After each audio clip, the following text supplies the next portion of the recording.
Assalamualaikum warahmatullahi wabarakatuh. Salam guru penggerak, tergerak, bergerak, dan menggerakkan. Perkenalkan, nama saya Riki Tarnando. Saya adalah calon guru penggerak angkatan 10 berasal dari Kota Palembang, Sumatera Selatan, dan saat ini saya bertugas di SD Negeri 248 Palembang. Pada kesempatan kali ini, saya akan menampilkan video penerapan aksi nyata budaya positif pada modul 1.4 yang telah saya lakukan di sekolah saya. Selamat menyaksikan. Assalamualaikum warahmatullahi wabarakatuh.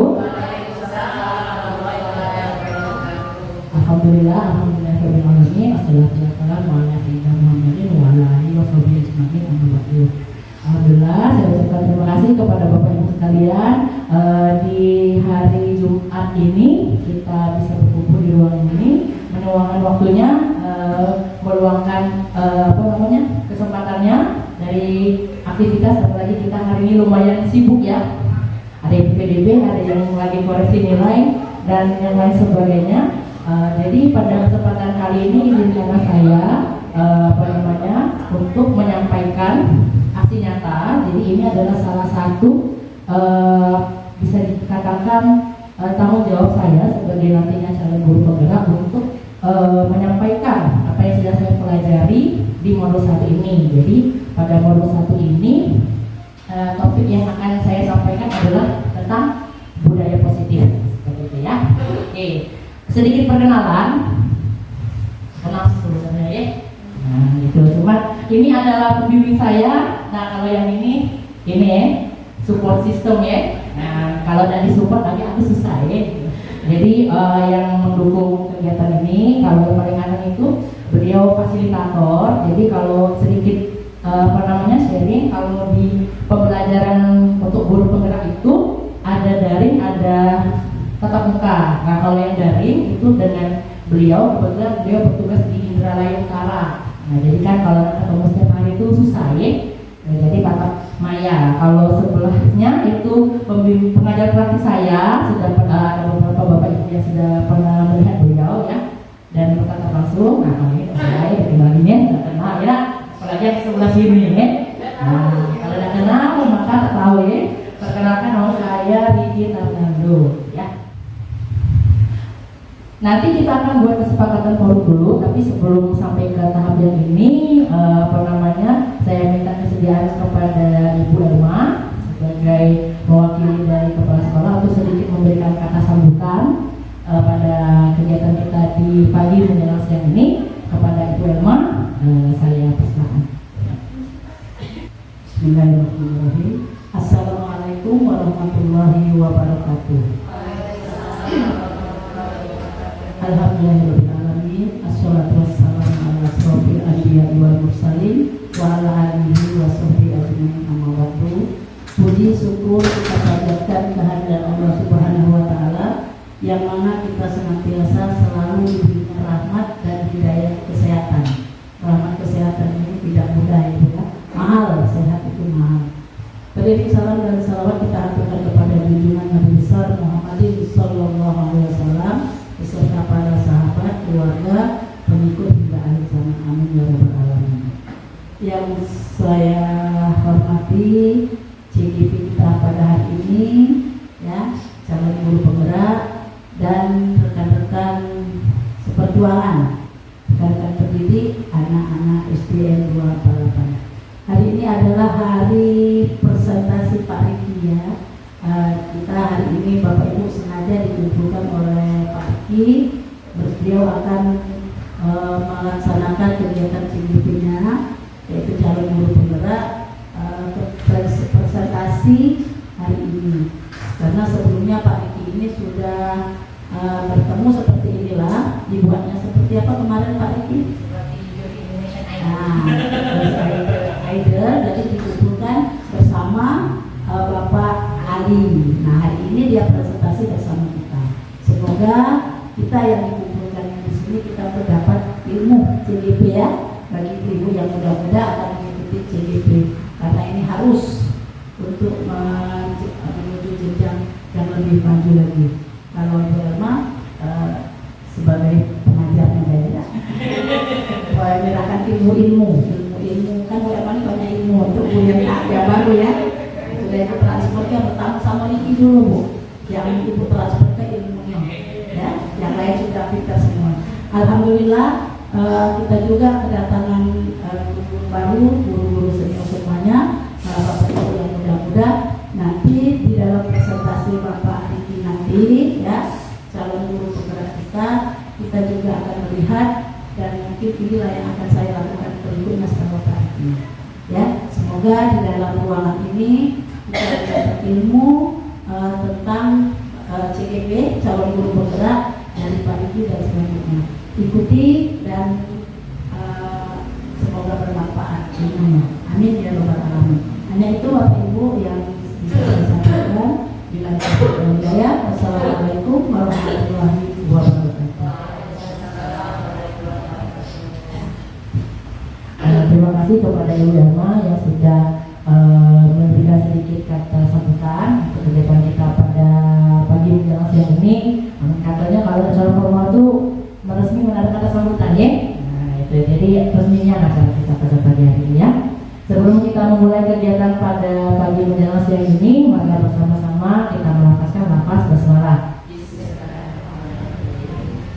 Oke, kita mulai dengan kesepakatan forum diseminasi ini. Jadi agar kegiatan kita ini berjalan dengan lancar, harapannya kegiatan ini berlangsung dengan aman, lancar dan tidak ada gangguan. Jadi di awal kita akan membuat kesepakatan dulu ya Bapak Ibu ya. Dan nanti ini juga akan sedikit ada benang merah dengan materi yang akan saya sampaikan pada pagi menjelang siang ini. Nah jadi sebagai contoh, misalkan di 2 poin yang pertama itu saya buat menghargai orang yang sedang berbicara. Ya yang bukan menghargai Pak ini. Ada yang lain, ada. Yang kedua mendengarkan penjelasan dengan sesama, misalnya seperti itu. Nah ini baru 2. Mungkin dari Bapak Ibu yang ada di forum ini ada yang ingin karena saya kasih kosong ya, kan bisa saja nanti kita ada ada saran Pak harus seperti ini, harus seperti ini. Nah jadi kita sebelum mulai izin Bapak Ibu bagi yang ingin berpendapat apa saja yang ingin kita masukkan dalam kesepakatan forum ini boleh disampaikan seperti itu.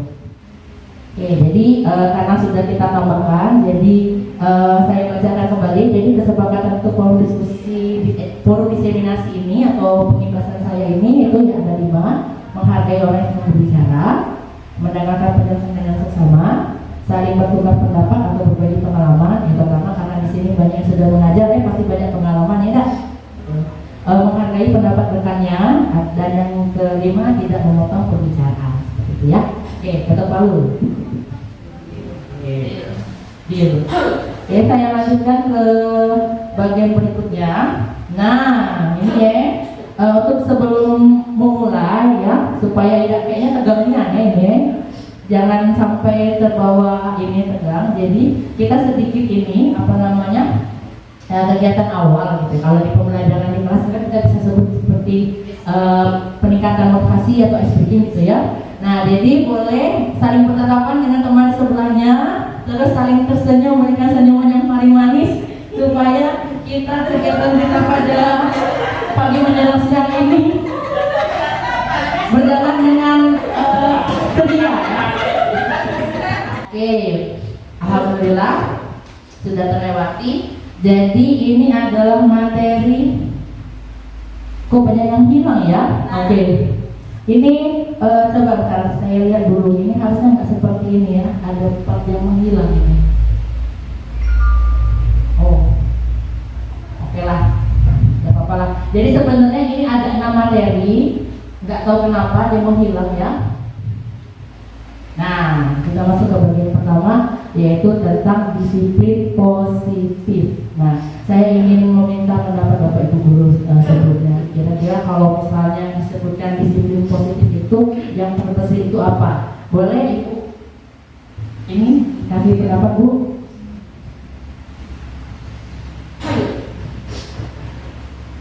Kalau menurut saya disiplin positif itu artinya kita disiplin itu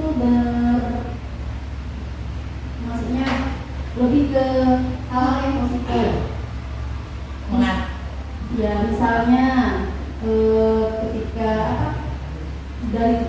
lihat di lingkungan sekolah, misalnya anak-anak itu datang tepat waktu, kemudian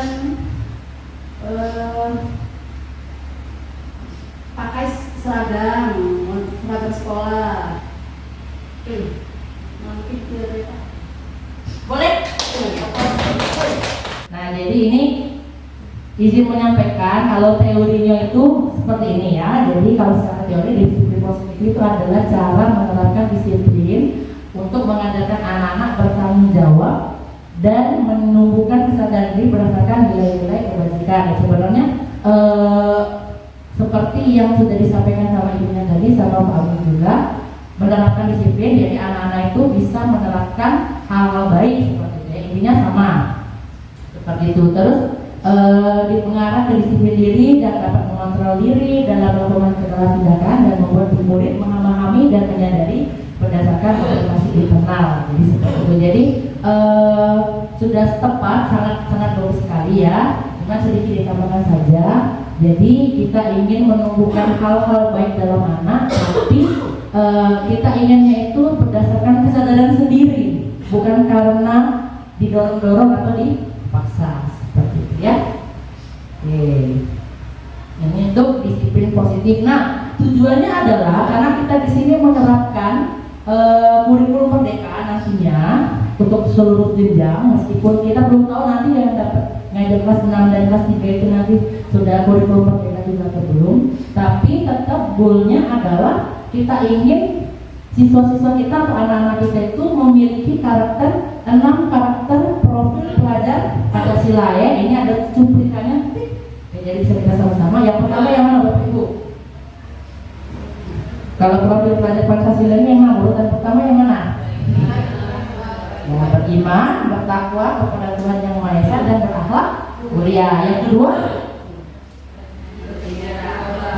berkebinekaan global. Yang ketiga, bergotong royong.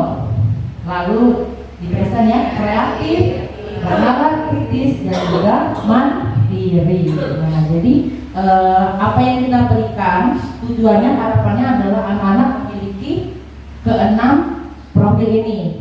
Nah, sekarang izin move ke bagian kedua, motivasi perilaku manusia. Nah, ini sebelum kita saya menyampaikan ini, izin ini ada sedikit pertanyaan ya. Pertanyaan ini saya ingin Bapak Ibu yang ada di forum ini menjawab. Jadi boleh silakan yang membawa gawainya atau gadgetnya atau smartphone-nya boleh di-scan. Kalau misalnya ini boleh nanti izin saya share linknya seperti itu ya. Kalau yang ada kendala. Jadi ini izin mengisi forum saya menggunakan aplikasi namanya Mentimeter. Jadi sudah ada yang dua. Disiplin diri sebagai seorang pendidik akan memberi contoh yang baik bagi peserta didik. Ini siapa? Bu izin, Bu Mila ya. Kalau yang ini bertanggung jawab dengan tugas dan menjadi teladan bagi siswa, Ibu Farah. Siapa lagi? Oh itu ya. Oh ini ya, nanti saya kirim ke Bu Lilis ya, sebentar. Oh boleh.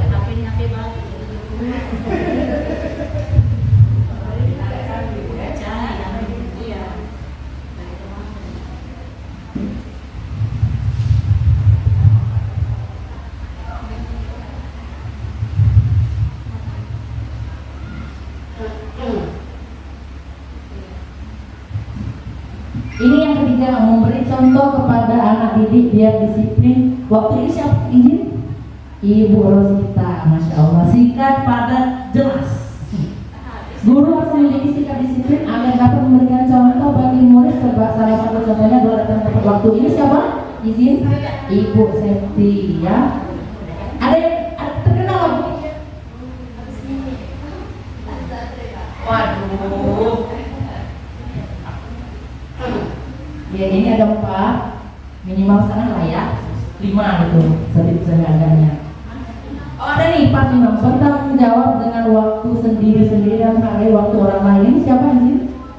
Oh Ibu Muhammad 5. Pak Agung? Oh, oke, kita tunggu Bu Elma ya. Kita tunggu Bu Elma. Oke.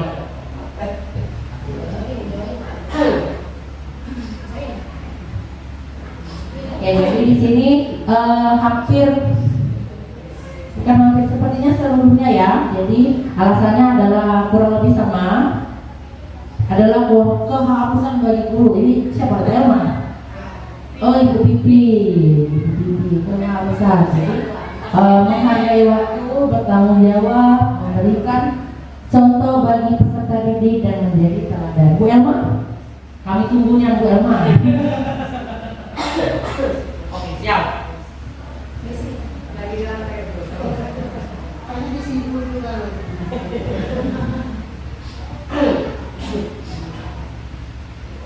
Sebagai contoh bagi peserta didik dan bertanggung jawab terhadap tugas ini, Ibu Lilis, Masya Allah ya.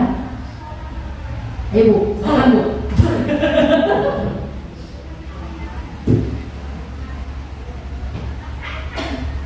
Oke, ada 7 responses. Satu lagi, kita tunggu ya. Biar apa yang selesainya kita tunggu.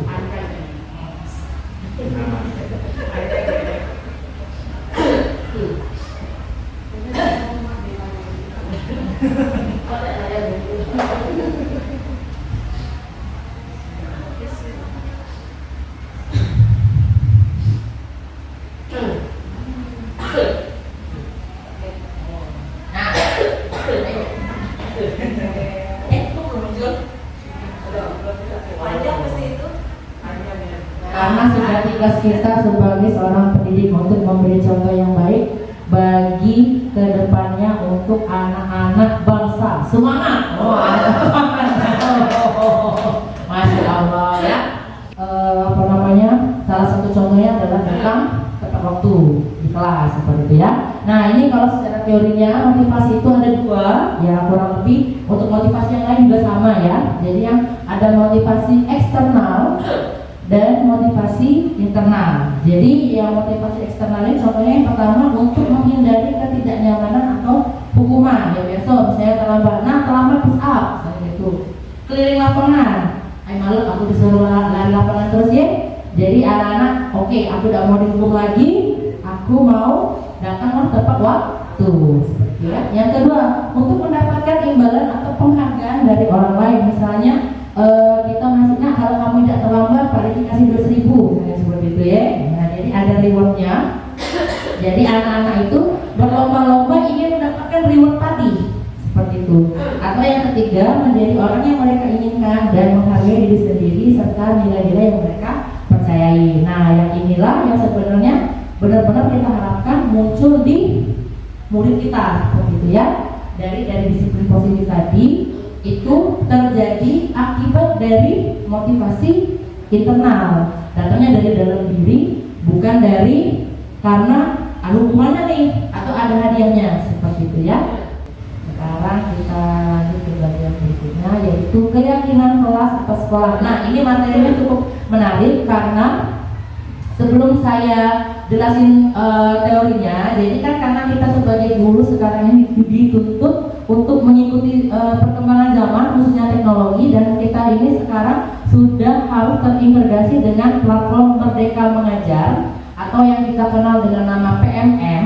Nah, jadi salah satu topik dari PMM itu adalah materi yang saya sampaikan ini Bapak Ibu ya, yaitu disiplin positif. Nah, bukti nyata kegiatannya adalah ini, keyakinan kelas atau sekolah. Jadi kita diharapkan sebelum melaksanakan kegiatan pembelajaran secara utuh, kita sudah menentukan dulu keyakinan yang kita lakukan di kelas kita seperti apa. Jadi di sini kita berperan dalam terbentuknya keyakinan sekolah atau kelas dengan adanya kesepakatan antara guru dan murid. Jadi di sini bedanya dengan peraturan ya.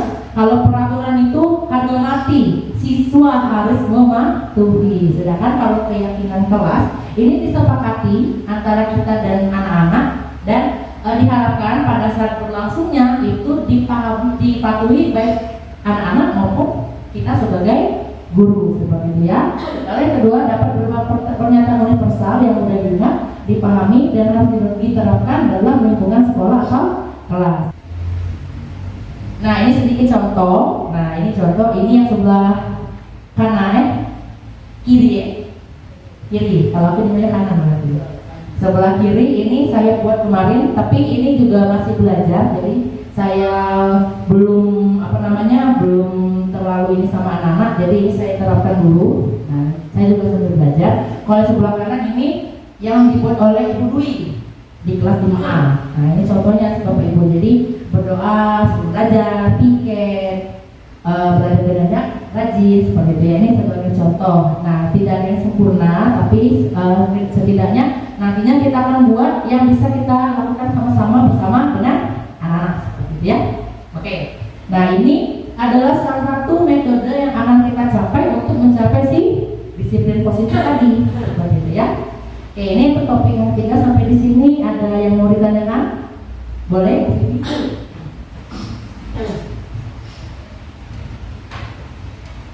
Assalamualaikum warahmatullahi wabarakatuh.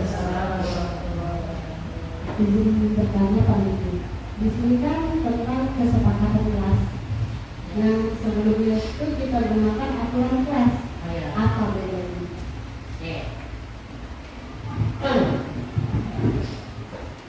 Jadi ini sedikit saya singgung ya dari peraturan sama kesepakatan kelas. Ini kenapa kita lebih mempromosikan keyakinan kelas daripada aturan kelas? Karena kalau istilah sebenarnya konsepnya itu bisa dibilang hampir mirip, tapi beda. Kalau aturan itu setelah yang kami pahami, aturan itu lebih condong ke hanya anak-anak yang melakukannya. Sedangkan kalau kesepakatan kelas nggak cuma anak-anak, tapi kita juga sebagai guru kita juga mengikuti apa yang kita sepakati. Contoh misalnya berdoa sebelum belajar dan sesudah belajar. Jadi kalau anak-anak berdoa, kita juga baca doa, ya kan? Nah, ini kan hal yang baik juga kan? Kalau misalnya kita ada seperti tadi kan yang disampaikan Pak Agung, kita memberikan contoh pada anak-anak. Nah, jadi gimana kalau kita mau ngajak anak-anak berdoa? Kalau anak-anak berdoa, kita tidak berdoa, seperti itu kan? Jadi bisa dikerjakan sama-sama dengan kita dan anak-anak. Menjaga kebersihan misalnya. Nah, kalau misalnya kita menyampah, anak-anak kan, apalagi anak-anak kita ini kan termasuk yang kritis ya, cerewet. Bapak itu mau sampah, aku kami selalu bersihkan, gitu kan? Kita selalu ketemu pernyataan atau statement seperti itu di anak-anak seperti itu. Jadi intinya kalau kesepakatan kelas ini nanti kita sepakati yang bisa kita kerjakan sama-sama gitu. Kalau peraturan itu hanya dikerjakan oleh salah satu pihak saja. Contoh misalnya siswa kita saja seperti itu. Misalnya kalau peraturan itu anak-anak tidak boleh tidak mengikat pinggang. Nah, kalau misalnya ibu-ibu pakai rok kan dapat saya mungkin roknya tidak pakai ikat pinggang ya. Jadi ibu guru sama siswanya tidak bisa sama-sama mengerjakan seperti itu kan. Tapi kalau menjaga kebersihan, kita guru anak-anak bisa sama-sama menjaga kebersihan. Jadi seperti itu ya. Ada yang lain yang ingin bertanya? Oke. Jangan seriusnya nih. Ini kita sedikit sedikit deh. Boleh sedikit berdiri. Nah ya, berdiri.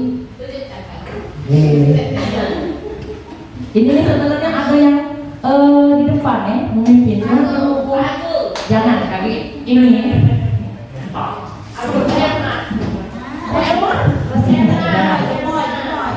Jadi nah ini juga kalau misalnya kita nih challenge ya, apalagi kalau misalnya yang dapat kelas siang ya, bingung nak ngapui ya.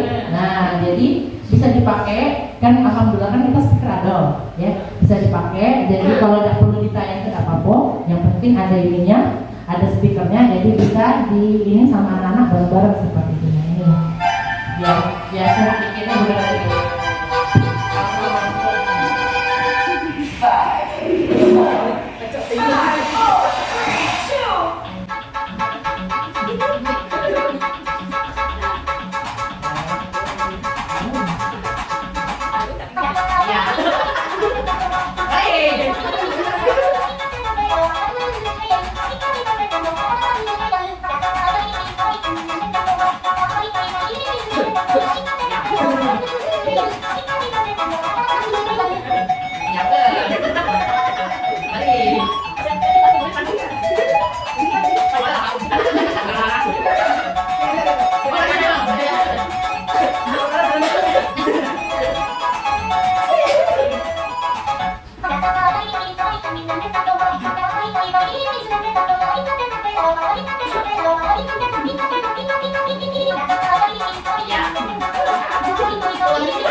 Ini kita ada 3 lagi, ya, ada 3 lagi. Berikutnya adalah kebutuhan dasar manusia. Nah, ini tadi yang sempat saya lupa ya. Jadi yang ada 6. Yang ketiga itu adalah kebutuhan dasar manusia. Nah, ini sedikit teorinya.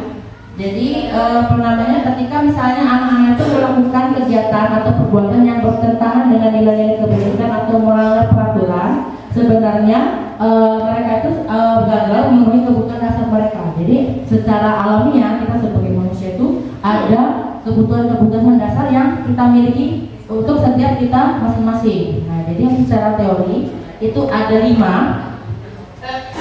bertahan hidup, kasih sayang dan diterima, penguasaan, kebebasan, dan kesenangan.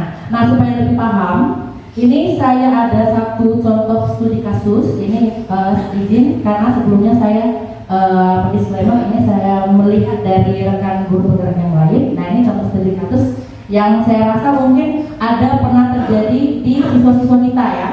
Nah, jadi ini namanya juga nama samaran, ini bukan nama asli. Tidak tahu kenapa Aisyahnya nggak di kelas 6, ya maafnya bukan masuk. Nah, ini mendapatkan banyak pengaduan dari siswa kelasnya. Beberapa di antara mereka mengeluhkan Tommy, namanya Tommy ya, cuma contoh ya. Kalau kata iklan itu hanya fiktif belaka ya namanya ya. Tommy seringkali meminta uang pada temannya secara paksa untuk jajan di kantin ya. Nah, jadi dia itu kalau istilah kita orang Palembang itu mana ya? Mana? Memalak kalau bahasa Indonesianya ya.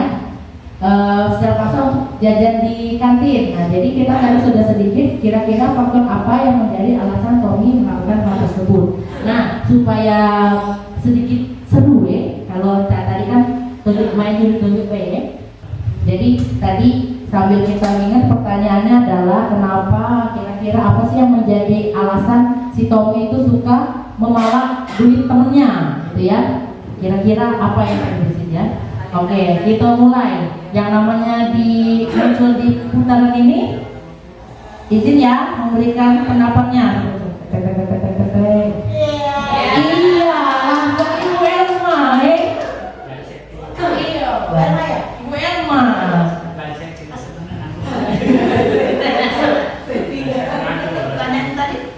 Tadi kasusnya itu si Tommy, penjualnya yang Aisyah itu menyebabkan Tommy itu memalak. Kenapa dia tuh suka pada ini memalak teman-temannya? Bisa juga Tommy itu kurang duit uang jajannya. Terus karena dia masih lapar, uang jajannya sudah habis. Karena itu preman deh. Oke, boleh. Kalau kita menggunakan teori dari kebutuhan manusia itu ada 5 yang bisa menjadi alasan kenapa anak itu bisa melakukan hal-hal seperti ini. Oke.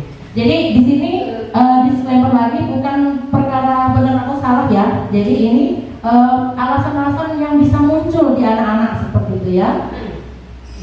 Jadi yang pertama, nah ini alasan nomor 1, base. Tepuk tangan dulu untuk Welna sama Mila ya. Jadi memang faktanya memang kebanyakan karena anak-anak itu, apalagi anak-anak kelas 6 itu kan masa pertumbuhan ya, nafsu makannya tinggi. Sedangkan mungkin orang tuanya itu memang sengaja memberikan batas uang jajan supaya anaknya itu, mungkin orang tuanya niatnya ingin mengajarkan hidup hemat misalnya seperti itu ya. Jadi duitnya dijatah seperti itu. Kita positif thinking saja misalnya. Jadi duit jajannya dibatasi tapi dia kasih bekalnya ya. Nah, jadi karena dia masih lapar, ya sudah. Jadi dia orang ngajak dia duit kawannya tadi. Nah, kalau alasan ini itu kalau secara teori disebutnya adalah teori bertahan hidup, survival ya. Sama caranya aku bertahan hidup pokoknya ya. Aku pengen ini, nah caranya seperti ini, sudah aku melakukannya. Tapi dia belum tahu kalau itu benar atau salah. Nah, seperti itu ya. Lalu alasan yang kedua, nah ini alasan yang diungkapkan sama Mbak Lilis tadi, Masya Allah ya. Jadi bisa saja dia itu senang kalau dia melakukan hal tersebut, gurunya tadi manggil orang tuanya. Nah, jadi dia itu pengen supaya diperhatiin orang tuanya seperti itu. Jadi dia itu nakal karena kurang perhatian ya. Gitu. Anak-anak saya kurang perhatian saja itu ya. Jadi karena dia kurang perhatian, jadi makanya dia melakukan tindakan-tindakan yang apapun pokoknya biar diperhatikan sama orang tuanya seperti itu ya. Ini pastinya terjadi di anak-anak kita ya. Nah, kalau yang seperti ini kebutuhan namanya kebutuhan kasih sayang dan rasa diterima. Oke, ada 3 lagi ya. Nah, kalau yang ketiga disebut juga sama Bu Elman tadi, jadi preman. Nah, jadi dia senang. Aku ini kuat, berkuasa, gitu lah. Ya. Nah, jadi karena aku kuat, aku berkuasa, nah, kamu takut dengan aku. Nah, seperti itu. Jadi kamu harus mengikuti apa yang aku mau, seperti itu ya. Nah, maka ini adalah kebutuhan akan kekuasaan, ingin menguasai, berkuasa, gitu ya. Seperti itu. Lalu yang keempat, nah ini mungkin kurang terpikir tapi bisa jadi terjadi. Jadi kalau istilah yang lebih mudah dipahami itu lapar mata.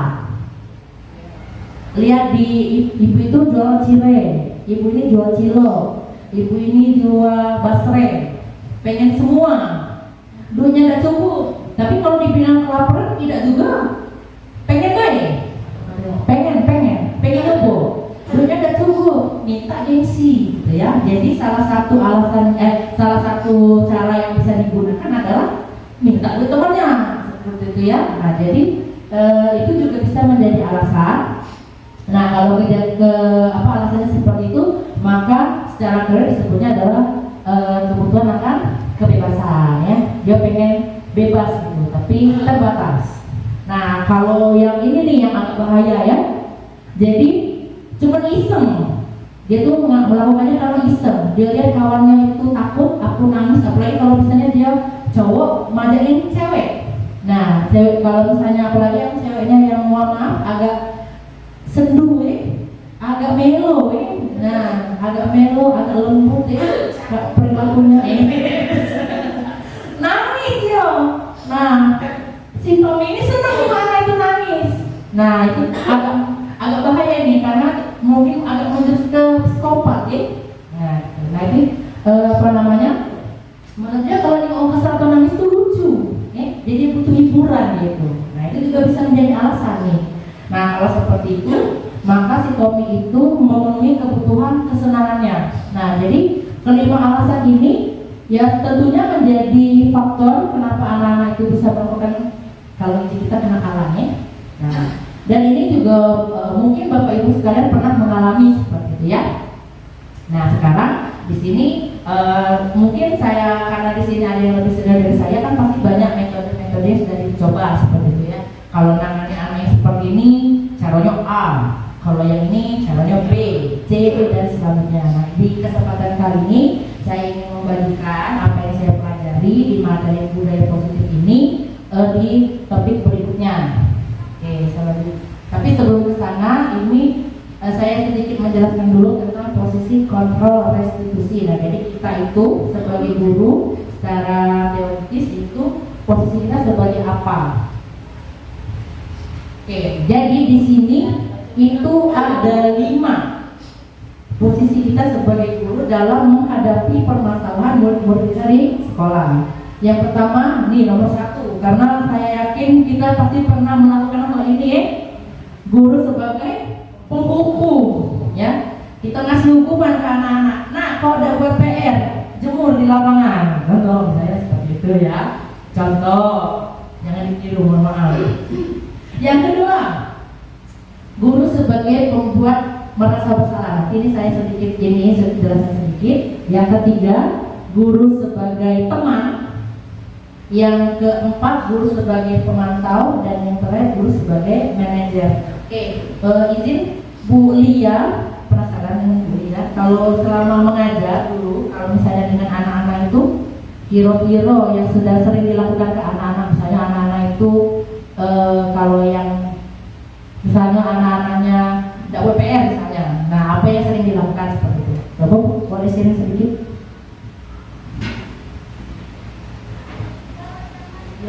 Biasanya kalau anak-anak misalnya kita kasih PR, nah besoknya ketika mau dikumpul itu tidak mengerjakan PR. Nah itu kadang di sekolah itu saya suruh anak itu berbuat PR sampai selesai. Iya. Kalau teman-teman kan sudah selesai. Nah, pokoknya harus sampai selesai. Kalau sudah selesai, kita belum mulai pelajaran yang lain. Itu untuk anak itu. Oke, boleh kasih apresiasi. Jadi di sini saya yakin itu kalau sedikit saya ini baru kita simpulkan yang kita sudah lakukan di kelas seperti apa. Nah ini saya tampilkan tabelnya, cuman panjang ya, paling saya ingin sedikit. Nah jadi kalau menghukum, posisi guru sebagai penghukum itu misalnya gurunya itu anak tidak buat PR, nah tegak di lapangan misalnya, hormat. Atau misalnya nak tegak di depan, angkat kakinya satu, jalan kakinya, seperti itu ya. Nah terus anaknya ditunjuk, kau ini tidak buat PR sana. Saya seperti itu. Nah itu adalah penghukum seperti itu ya.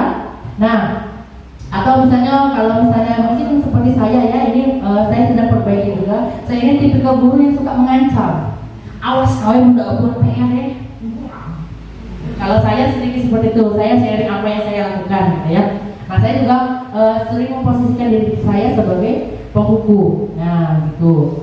Apa namanya? Nah tapi responnya adalah bisa baik, sudah biarlah itu dia tidak marah lagi, sudah lewat pasti seperti itu ya. Jadi dia nahan kaki B, atau mungkin yang lebih parah kalau misalnya dia pendendam maunya gimana itu awas sih, kepala seperti itu.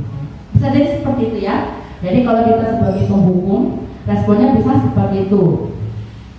Yang kedua itu adalah pembuat rasa bersalah. Mungkin saya mau tanya kira-kira ada nggak ya Bapak Ibu seperti ini? Oh nak kau nih, ibu nila siapa yang ngajar? Lalu busa mau aku nih ngajar. Nggak buat PR juga masih. Ada nggak yang seperti itu di kelas? Nah kalau misalnya ada yang seperti itu, maka itu posisinya adalah pembuat rasa bersalah. Seperti itu ya. Nah jadi dampaknya ke anak apa? Ada kesiannya ibu ini sudahlah bohong baik misalnya. Buat bu. Mana PR-nya? Nah ya mana ini ketinggalan.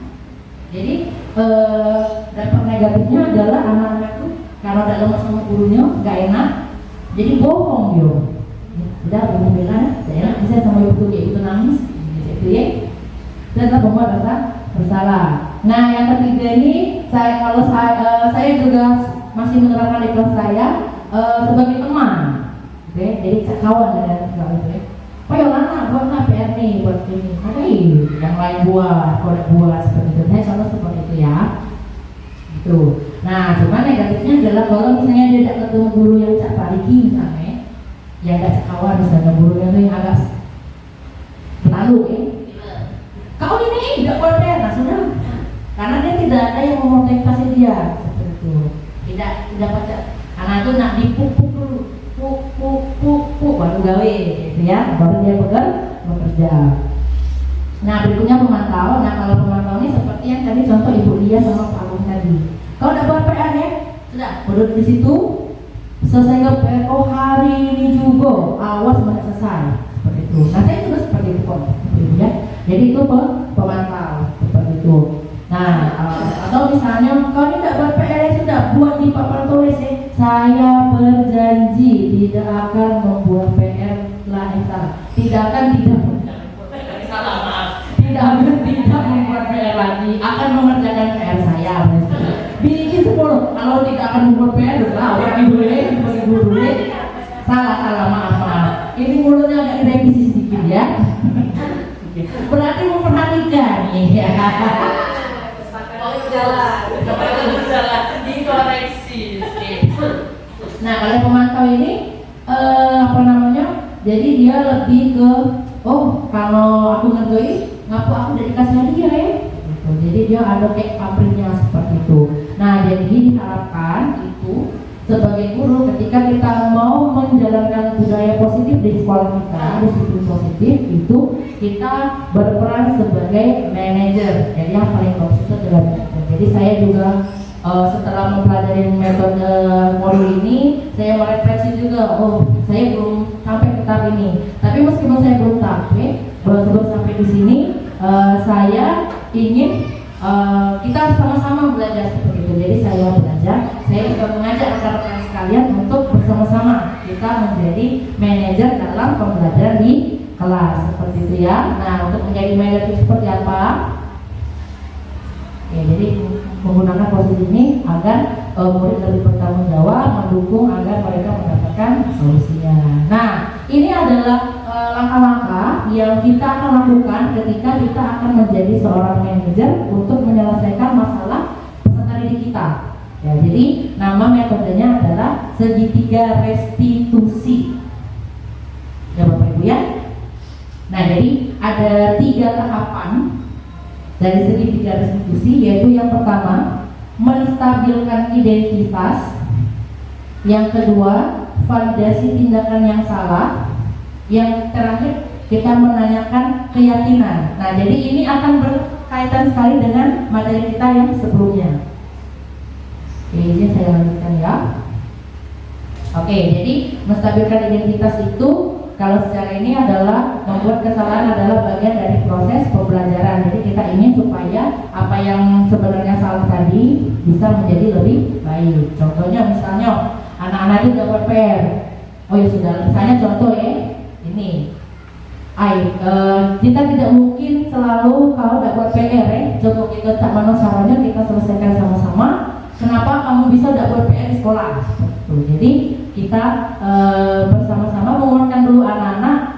Kita tahu, kita menyadarkan anak-anak bahwa kalau dapat PR itu salah dan kita ingin supaya hal tersebut bisa diperbaiki di kedepannya. Nah, contohnya berikutnya misalnya kalau yang paling lumrah untuk anak-anak SD ini begoco berkelahi, apalagi yang laki-laki ya.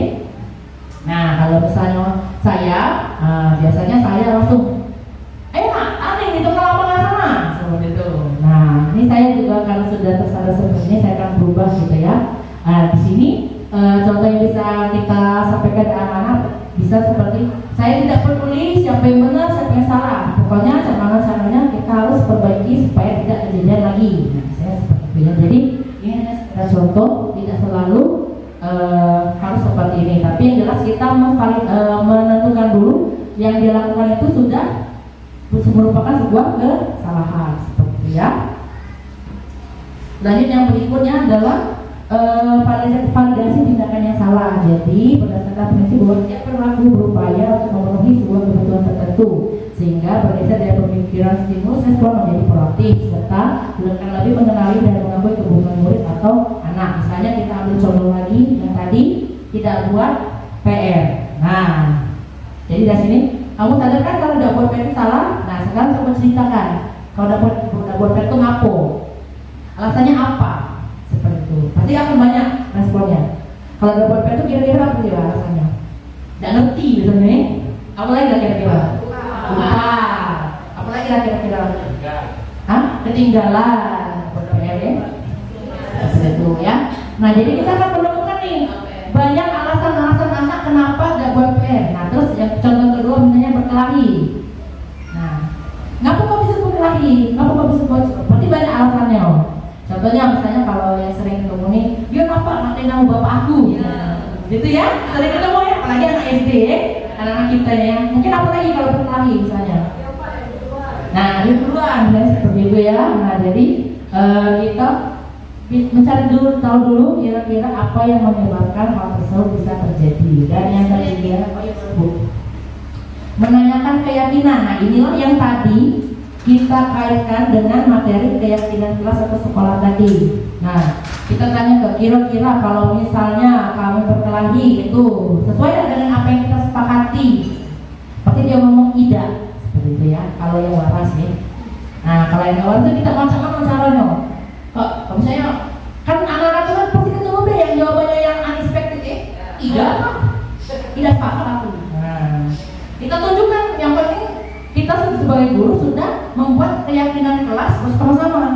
tunjukin. Nah ini ada sekian, red 5. Nah kira-kira kalau saya perkelah itu sesuai nggak dengan menjaga ketertiban di kelas? Tertib nggak gitu dia? Ada yang anak-anak saya itu ya? Kalau kau berkelahi, kira-kira kalau tertib itu kan berarti duduk yang rapi, kita bisa ini kan, pancing-pancing terus kan. Kalau ini berantakan nggak kelasnya, pasti bakal ini kan kita selalu katakan argumennya sehingga akhirnya dia tahu kalau itu adalah hal yang salah. Nah setelah kita menyampaikan keyakinan, kita akan minta anak-anak itu menemukan solusi mereka sendiri.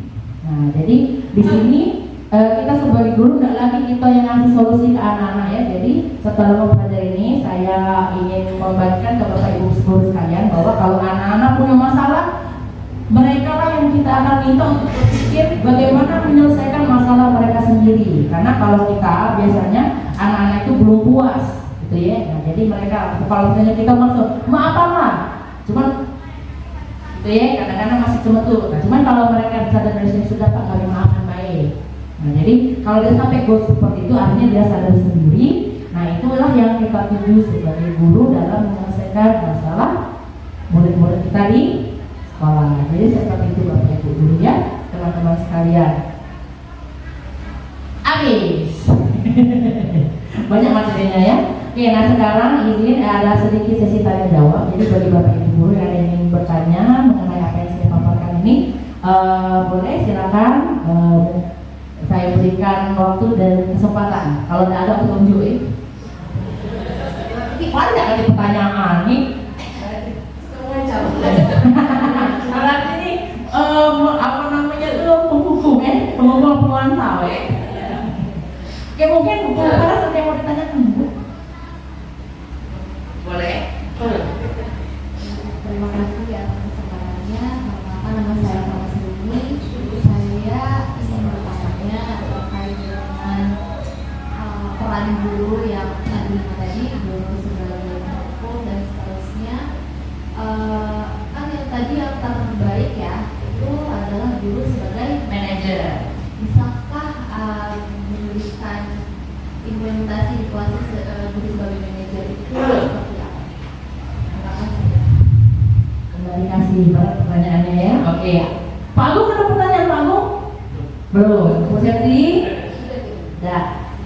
Ngurusin saya Agung tadinya. Bu Mila? Cukup. Bu Lilis? Bu Pipi? Bu Lia? Bu Moiza? Oke. Nah, jadi yang paling baik itu adalah memang benar secara teori itu adalah manajer. Nah, tapi ini apakah kalau yang 5 yang paling bagus 4 yang lain itu jelek? Tidak juga. Itu karena kita lihat dulu seperti kondisi anaknya. Seperti yang tadi saya sampaikan. Kalau misalnya kita lihat anaknya itu karakternya itu bisa kita arahkan ke yang lebih baik, gitu ya. Anaknya itu lebih legowo, bisa kita bilangin. Memang yang paling baik adalah kita menempatkan diri sebagai manajer, kita menggali dengan dia itu masalahnya apa, seperti itu. Tapi kan nggak semua anak seperti itu, setuju ya? Nah, mungkin yang saya ceritakan tadi dialami oleh bapak ibu yang lain, ketemu anaknya bebel ya. Maaf kalau tadi terungnya tidak waras, maaf ya kayak kurang pantas gitu ya, bebel gitu ya, agak keras orangnya. Aku bener pokoknya macam Anom. Nah, jadi kita kalau misalnya menempatkan diri sebagai manajer, dikhawatirkan anak itu tidak berubah ya. Nah, jadi kalau misalnya ini tidak mempan, makanya kita ada yang lain. Kita juga bisa menempatkan diri kita sebagai hukuman. Ada pacar lagi dari dalamnya baik, kita kasih hukuman berarti, biar dia jerah. Karena kita melihat kalau untuk memposisikan diri itu ya kita lihat kondisinya. Tapi kalau misalnya menempatkan diri sebagai manajer, cara mengimplementasikannya adalah yang jelas kita pertama ya kita ajak ngobrol dulu anaknya. Misalnya anaknya ada buat PR ya. Nah, kalau saya share diri saya sendiri. Saya itu kalau ada buat PR ya sudah gitu. Males juga lah, sudah semalam tadi saya pulang. Tapi setelah mengikuti pembelajaran ini menjadi refleksi saya bahwa tidak boleh seperti itu. Anak-anak itu harus kita sadarkan supaya dia menjadi lebih baik. Jadi langkah pertama yang kita lakukan dulu yang manajer ini ya Bu Farzia dan ibu bapak ibu yang lain, kita sadarkan dulu, kita coba dengan pendekatan yang lebih yang lebih membuat mereka berpikir seperti itu. Kira-kira solusinya apa? Saya kalau udah buat PR ya, udah Pak, aku buat selesai, aku dapat ini, pasti aku buat PR. Ulang lagi besoknya. Kalau tidak buat PR lagi ya. Kalau misalnya kita kan kalau kata orang, kalau kata istilah banyak jalan menuju Roma, ya. Tidak mungkin kita nak ke Roma cuma jalan lurus, Nah, lurus tidak ini ada buaya di tengah-tengah. Mana kita nak lewat jalan yang ada buayanya kan ini membahayakan diri kita sendiri ya. Berarti kita harus mencari jalan yang lain. Ada empat berarti kita kasih coba kita posisikan kita sebagai yang ini. Apakah jadi intinya yang 5 ini itu bukan jelek ya Bapak Ibu ya, tapi yang paling disarankan pertama yang ini. Cuman kalau belum berhasil, kita bisa menggunakan metode yang lain. Yang mana yang paling cocok? Dapat PR misalnya. Sudah, kau buat cek contoh kuliah tadi. Kau duduk di sana buat PR yang harus selesai hari ini coba titik. Tanda seru. Nah, bisa itu. Nah, kalau misalnya dia sudah mulai capek di sini terus ber-PR misalnya, alhamdulillah kita tidak perlu lagi yang melakukan seperti ini. Ada bubble bin ini masih baik gitu ya. Nah, berarti kita sudah harus ke tahap yang ini. Berarti kita sudah mencoba banyak metode dan cara. Oh, tidak berhasil. Ya sudah, kita kasih hukuman misalnya. Kita panggil orang tuanya, misalnya seperti itu. Apakah pemanggilan orang tua itu sebagai hukuman anak tidak mengikuti kesepakatan yang sudah kita sepakati. Jadi seperti itu Bu Faras ya. Jadi sekali lagi yang saya sampaikan ini manajernya paling baik. Tapi kalau misalnya tidak menyelesaikan, kita tetap bisa memposisikan kita sebagai yang lain seperti itu. Bukan berarti yang itu jelek bukan ya. Apalagi kalau yang kemarin, kalau misalnya akan ada guru yang dengan siswanya dengan sahabat teman, tapi kalau kalau saya pribadi saya lebih suka anak-anaknya seperti teman gitu. Jadi kalau dari panggil itu nama aku dipanggil Pak ini. Nah, kalau saya pribadi saya sangat suka seperti itu. Tapi Bapak Ibu yang lain tidak bisa saya pukul rata sama. Mungkin kayak kita ambil contoh Bu Rosita, Ringan nggak dipanggil dari dia Bu Rosita. Manggil ringan, mungkin tidak suka seperti itu. Mungkin seperti itu ya. Nah, jadi kita tidak bisa pukul rata seperti itu. Ya. Nah, tapi ini juga kita bisa sambil saling belajar bersama karena pembelajaran yang paling baik itu adalah memperbaiki apa yang masih kurang seperti itu ya. Gimana bisa diterima Bu Farah ya? Alhamdulillah kalau seperti itu. Aku karena pertanyaannya agak berat ya aku ya.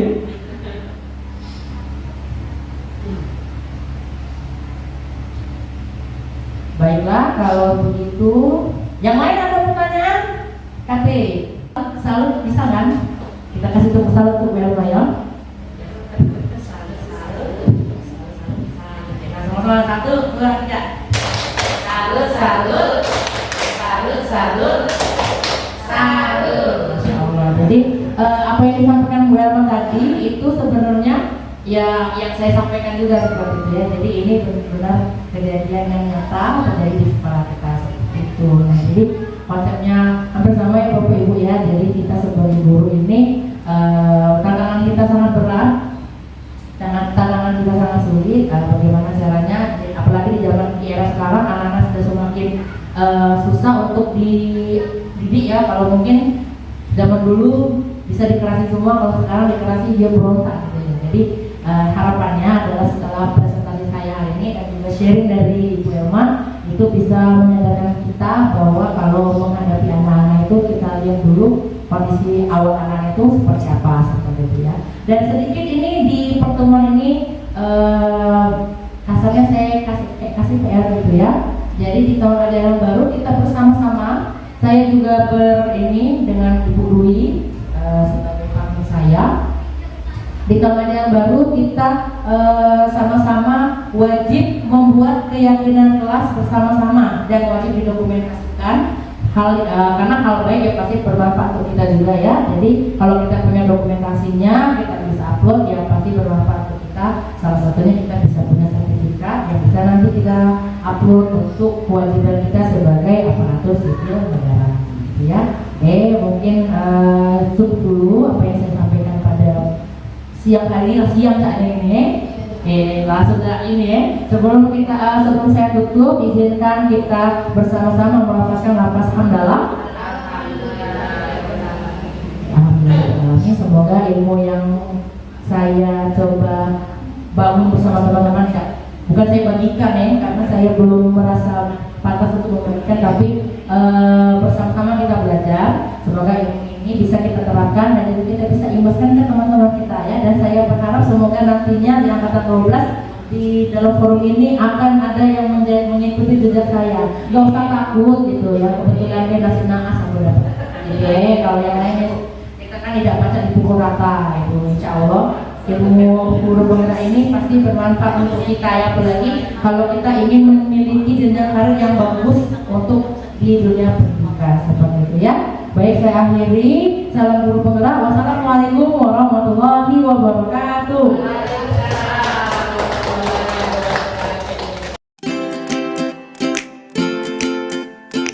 Assalamualaikum warahmatullahi wabarakatuh.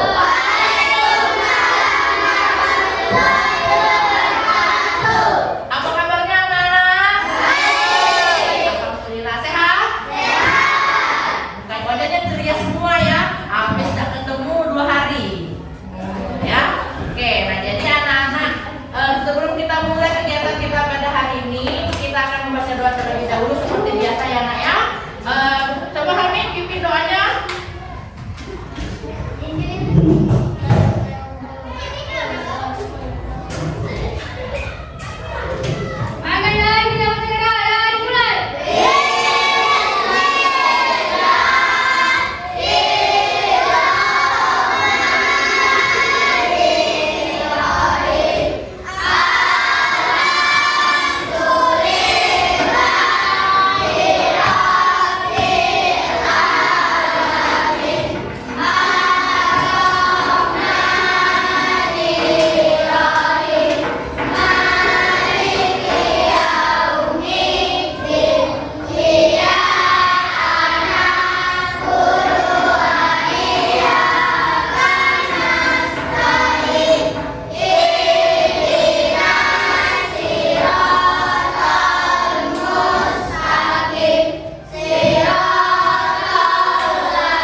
Meskipun teman-teman yang masuk tapi tetap tidak mengurangi pembelajaran kita yang akan kita lakukan hari ini.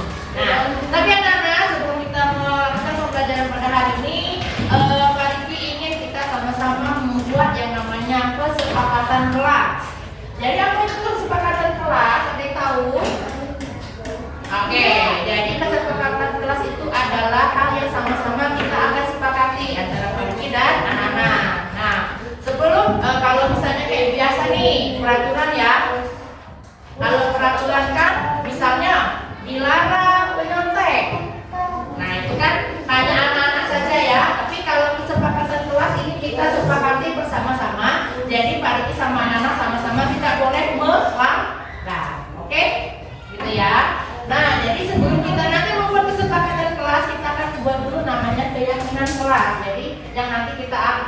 sepakati.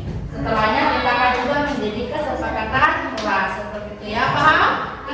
Nah, biar nggak ini apa namanya ibu. Nah, mari kita siapin sticky notes ini. Nah, jadi anak-anak silakan ambil balikin lembaga satu-satu. Anak-anak tulis di sini peraturan satu saja, peraturan yang menurut anak-anak sangat penting untuk kita patuhi. Jadi tidak boleh dilanggar ya. Silakan ditulis. Ini mari kita lihat satu-satu saja. Oke.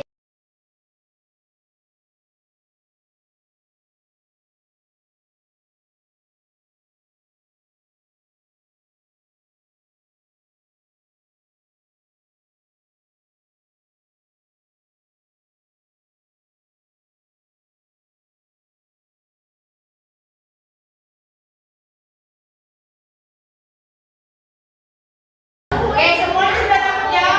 Oke, kalau sudah dapat silakan tulis di kertas yang sudah bagi-bagiin. Jangan di bagian yang agak lengket ya, soalnya yang bagian yang agak lengket yang bisa nempel di papan tulis.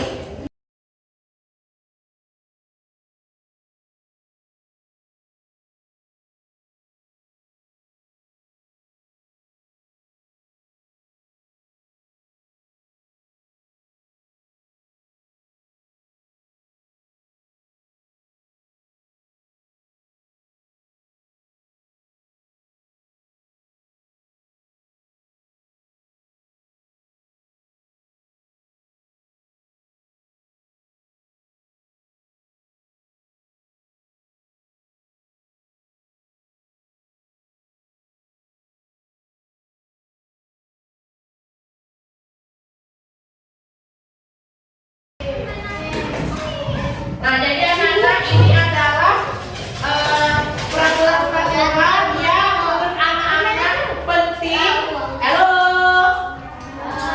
Jadi anak-anak ini adalah peraturan-peraturan yang anak-anak penting dan wajib kita taati bersama-sama. Nah, sebelum kita mengelompokkan, jadi mari kita pakai beberapa perwakilan dulu untuk membacakan apa yang mereka tulis di depan. Nanti ngomongnya pakai mic ya. Oke, coba kita lihat dulu. Yang kumpul pertama sekali Ulfa, ayo silakan.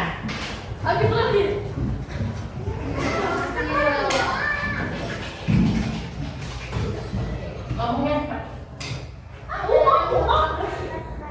Oke, jadi kalau menurut Ulfa itu adalah dilarang membuang sampah sembarangan. Oke, kita ambil contoh yang lain juga ya. Coba Ilham.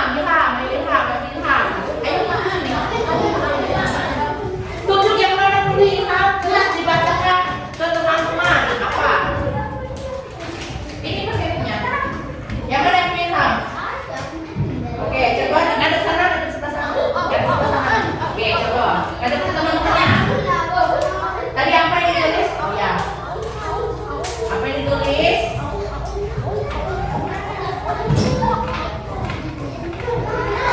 Dilarang pakai mic-nya. Yang apa nak? Dilarang pakai mic-nya.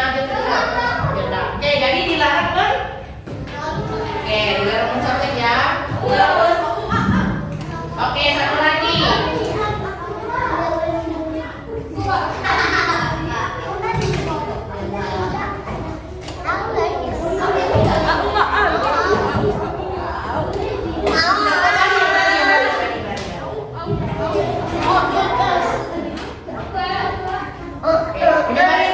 Penyebarin dulu. Ya, coba apa peraturannya?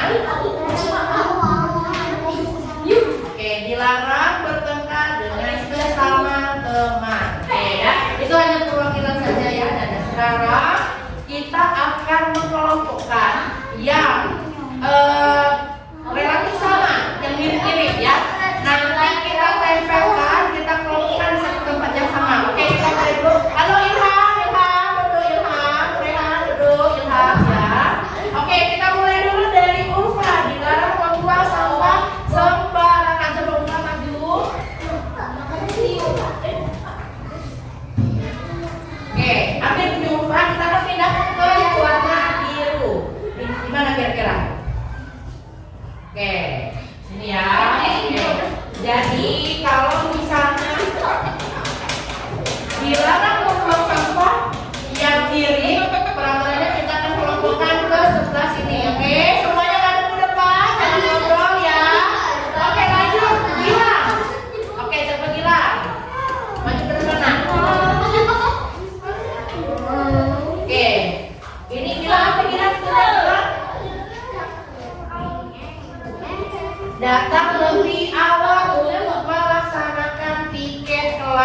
Oke, datang lebih awal. Oke, datang lebih awal. Ambilnya.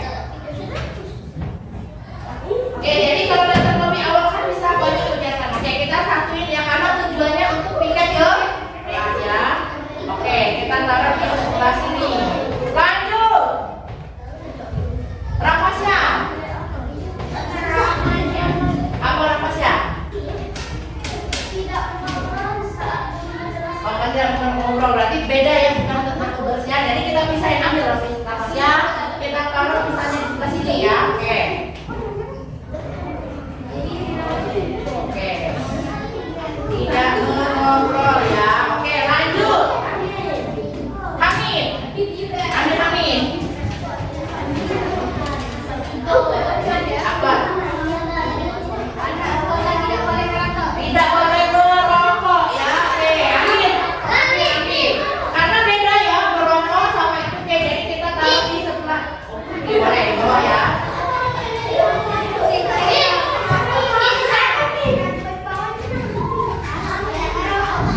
Oke, lanjut.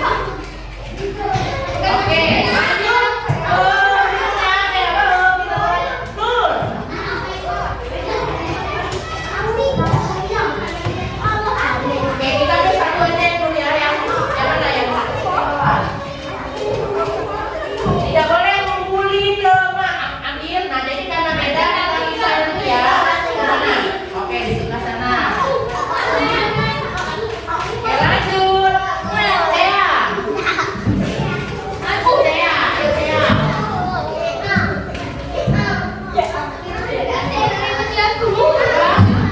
Halo, yang lain. Tidak boleh. Oke, tidak boleh datang terlambat ambil ya. Berarti di sini ya, beda. Oke. Halo yang lain, gak usah ngobrol ya. Aktif, adik, gak usah ngobrol. Oke, nanti biar menyimak semuanya. Lanjut. Siva. Siva. Apa Siva? Tidak boleh menyantai dengan teman. Berarti beda ya, ambil Siva. Dipisahin ya. Oke, lanjut. Zerika. Apa Zerika? Jangan membuang sampah sembarang. Ini punya siapa tadi? Urfa. Berarti taruh di dekat punyanya Urfa. Bentar ya, ada yang tanya. Oke, oh, sip. Lanjut, Sari.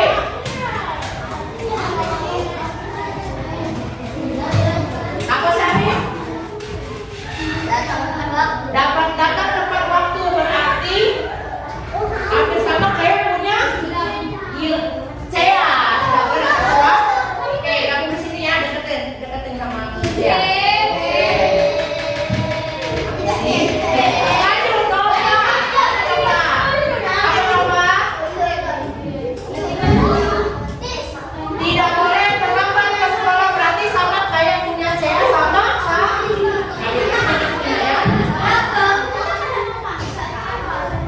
Oke, lanjut. Ilham. Ilham tadi tidak menyebut ya, berarti sama kayak punya Cipa. Ya,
Tidak boleh melanggar aturan sekolah. Berarti kita masih di atas ini ya. Beda kan dengan yang lain. Ya. Oke, lanjut. Afif. Afif, Afif.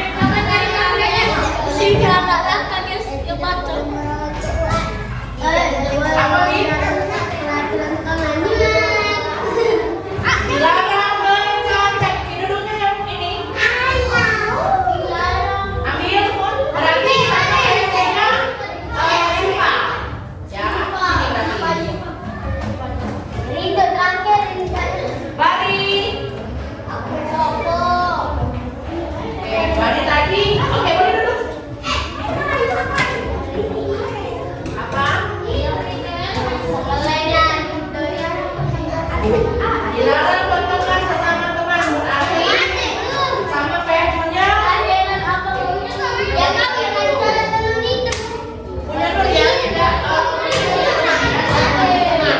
Halo.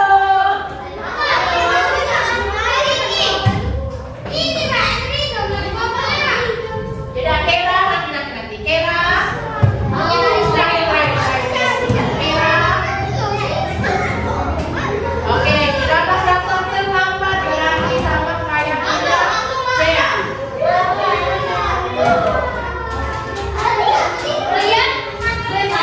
lanjut. Yang di depan dua lagi tambah satu kan jadi Dotia.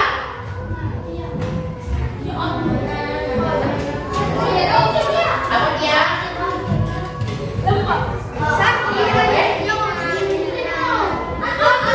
Tidak boleh membuang sampah pada lingkungan sekolah. Berarti sama kayak punya Ulfa. Ambil. Berarti masuk sini ya. Nih. Oke. Yang di depan cuma satu lagi. Ade, maju deh. Ade.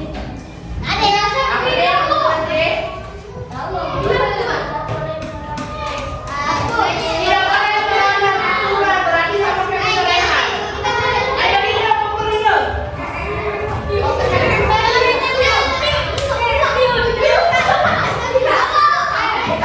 Oh ya udah. Oke, udah. Berarti ini ya. Oke, halo. Halo. Afif. Oke. Udah ada. Bisa kita lanjut? Bisa kita lanjut? Bisa ada kita lanjut? Bisa. Lanjut semua ngadep ke depan. Halo.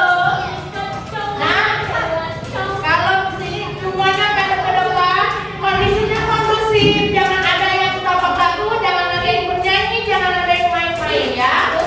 Kita sepakati dulu, oke? Bisa kita lanjut? Oke, bisa kita lanjut? Bisa ada kita lanjut? Halo. Hai. Hai, halo. Halo, hai. Halo, hai, hai. Halo, hai, hai. Oke, nah, lumayan. Jadi anak-anak, kita lanjut ya. Sekarang balik ambil lagi. Kita ini jadi kurang lebih kita ada 1, 2, 3, 4, 5, 6, 7, 8, 9. Ada kurang lebih 9 kelompok ya. Nah, 9 kelompok ini akan kita ubah menjadi keyakinan kelas ya. Oke, halo.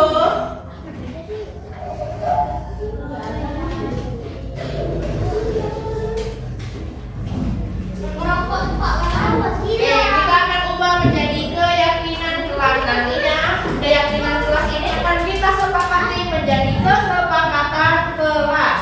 Nah, sebelum kita bikin kesepakatan kelas, pertama kita akan ubah dulu ke yang anak-anak buat ini kalimatnya menjadi kalimat yang lebih bernilai positif. Kenapa kalimat yang bernilai positif itu seperti apa? Kalau misalnya jangan itu positif atau negatif?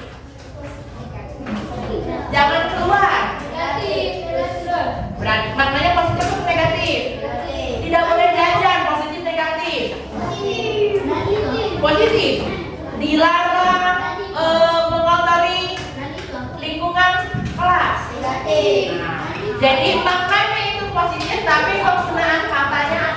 negatif. Oke.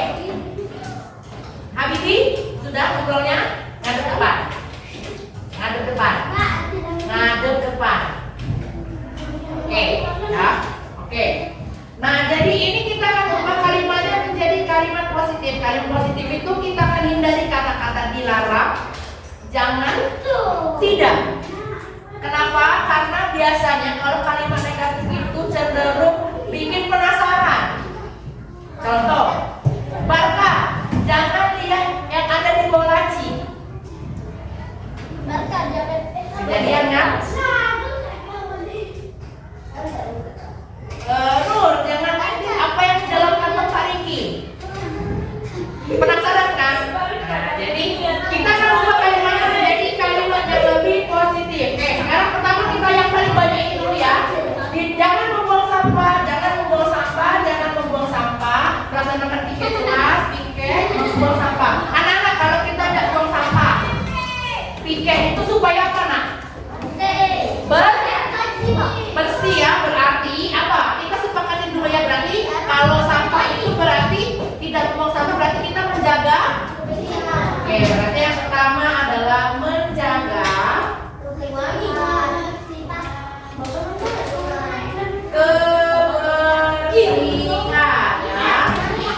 Oke, berarti kita naik ya. Ini udah berarti. Nah, oke, kita lanjut ke berikutnya. Ini tidak boleh terlambat ke sekolah. Oke, kalau orang yang datang tepat waktu berarti orangnya apa, nak? Pintar. Disiplin. Kalau datang tepat waktu berarti disiplin apa? Terhadap waktu, ya kan? Tidak terlambat menghargai apa, nak? Waktu berarti. Nah, jadi yang kedua adalah kita sepakati dulu, nah ya, disiplin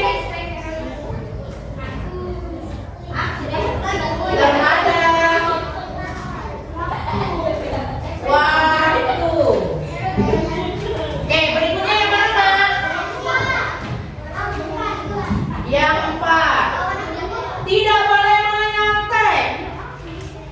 Dilarang menyontek. Tidak boleh menyontek. Gimana caranya supaya kita tidak nyontek? Cara kita nyontek apa? Belajarnya harus apa? Dengan? Berarti yang ketiga, belajar dengan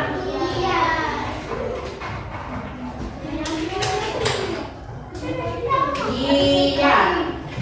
Oke, lanjut. Berikutnya yang dua itu ada 1, 2, 3, ada 3. Kita mulai dari yang atas dulu ya. Bila tidak boleh melanggar aturan sekolah di sekolahan. Kalau tidak boleh melanggar berarti kita harus apa? Kan tidak boleh dilanggar, berarti kita harus dilanggar. Boleh tak kita melanggar peraturan? Siapa yang bilang boleh? Kenapa boleh? Kenapa? Peraturan itu bukan dibuat untuk dilanggar, nak ya. Peraturan itu dibuat supaya kita jadi lebih disiplin. Nah, supaya berarti kalau ada peraturan kita harus lebih taat, Jadi kalau misalnya dibuat peraturan, ya berarti kita harus taat terhadap peraturan. Oke, udah ya.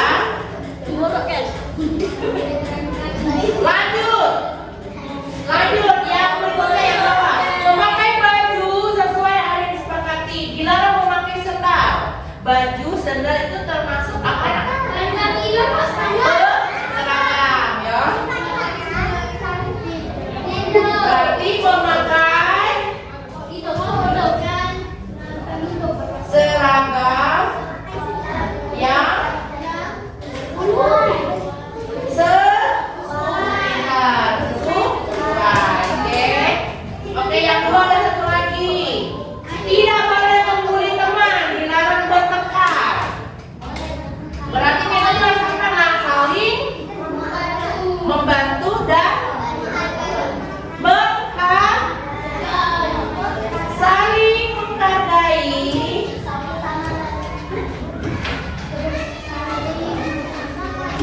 sesama teman ya. Oke, ada 3 lagi. Kita mulai dari atas. Tidak mengobrol saat guru menjelaskan. Nah ini contoh nih, tidak mengobrol saat guru menjelaskan. Berarti apa yang harus kita lakukan kalau guru lagi menjelaskan?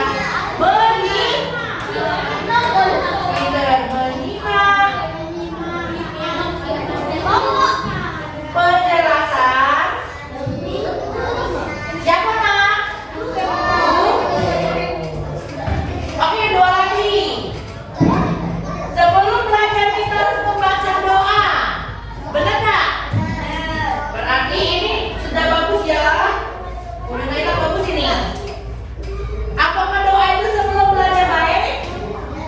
Oke, berarti berdoa sebelum dong. Ya.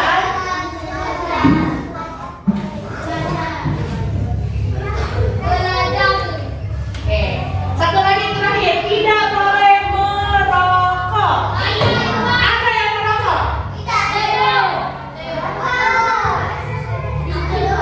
Berarti apa nih? Kita jangan usah lihat orang lain, kita saja. Ada yang merokok? Berarti orang nggak ada di sini ya. Apa nih kalau tidak boleh merokok? Kita ubah lagi dari positif.